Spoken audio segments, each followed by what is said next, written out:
আসসালামু আলাইকুম প্রিয় ভাইয়ারা, কেমন আছেন? আশা রাখি ভালো আছেন। আলহামদুলিল্লাহ আমিও ভালো আছি। তো আজকে আমি আপনাদের সামনে উপস্থিত হয়েছি। অনেকে আমাকে প্রশ্ন করেন যে, "ভাই আপনি দীর্ঘদিন যাবৎ বাহিরে আছেন।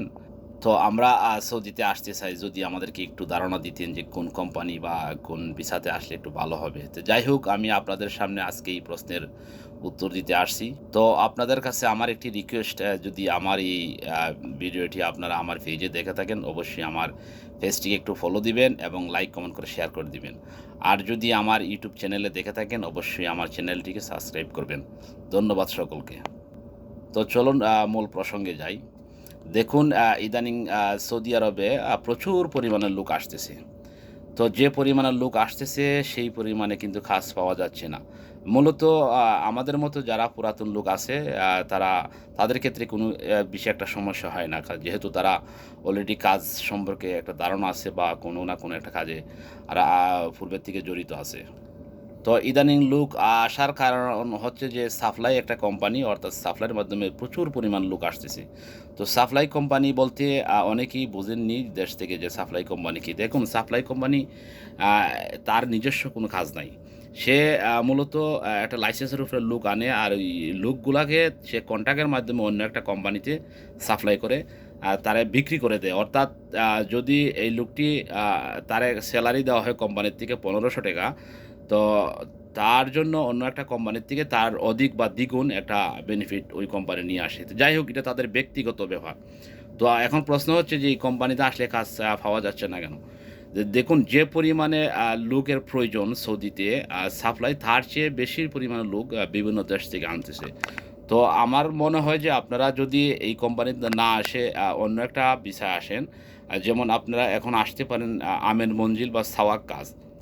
তো দেখুন, ইদানিং আমেল মঞ্জিল এবং সাওয়াকাসে প্রচুর পরিমাণে লোক আসতেছে। কারণ কি জানেন? যে এই ভিসাগুলাতে খরচ কম। যেমন ইকামা খরচ, অন্যান্য খরচ কম। ঠিক আছে? তবে এই ভিসাতে একটু সমস্যা কি যে সচরাচর ওই ভিসায় কাজ পাওয়া যাচ্ছে না বা কাজ করা যায় না। বিভিন্ন জায়গাতে এই ভিসার মাধ্যমে একটু বাধা বিপত্তি আসে। তারপরেও আলহামদুলিল্লাহ অনেক লোকই কাজ করতে পারতেছে, এতে কোনো সমস্যা হয় না। আ চ তারপর যদি আপনারা আরেকটা ভিসা আছে, যেমন আ আমেল আদি। আমেল আদি অর্থাৎ এটাকে বলে লেবার ভিসা। তো লেবার ভিসায় যদি আপনারা আসেন, আপনারা আসতে পারবেন। তবে এই ভিসাতে প্রচুর পরিমাণে খরচ। তো এই খরচটুকু নতুন অবস্থায় মেটানো খুবই কঠিন। তো যাই হোক, আমার দৃষ্টিকোণ যদি আমি বলি আপনাদেরকে যে আপনারা সাপ্লাই আসতে পারেন, এমনকি সাওয়াকাস, আমেল মঞ্জিল বা আরো অন্যান্য ক্যাটেগরি ভিসা আসতে পারেন। তবে মূল কথা হচ্ছে আপনি কার মাধ্যমে আসবেন। যদি আপনি কোনো নিজের আত্মীয়স্বজনের মাধ্যমে আসেন তাহলে ঠিক আছে। কেন? কারণ উনি জানে যে ভিসাটা কি কাজের উপর এবং কোথার থেকে নিছে বা কফিল কেমন।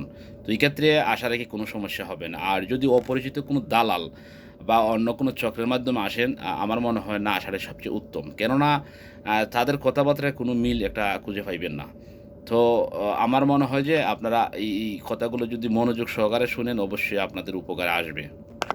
আর ইদানিং দেখেন, সৌদিতে প্রচুর পরিমাণে লোক বেকার আছে। বেকার থাকার একটা কারণ হচ্ছে যে অধিকাংশ মানুষ দালালের মাধ্যমে আসছে।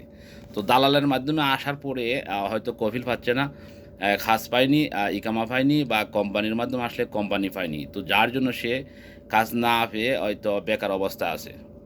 তো সর্বোপরি আমার কথা একটাই থাকবে আপনাদের উদ্দেশ্যে, যে আপনারা যদি আসেন, যেকোনো বিষয়ে আসেন, কোনো আপত্তি নেই। তবে কার মাধ্যমে আসবেন সে দিকটা একটু বেশি লক্ষ্য রাখবেন এবং আপনার যতটুকু পাওনা সেগুলো বিষয় নিয়ে আপনারা যথেষ্ট সচেতন এবং আলোচনা করে নিবেন। ধন্যবাদ সকলকে। আমার এই ভিডিওটি কেমন লাগলো আমাকে কমেন্ট বক্সে জানাবেন। সকলের প্রতি আমার আবারও সালাম। আসসালামু আলাইকুম।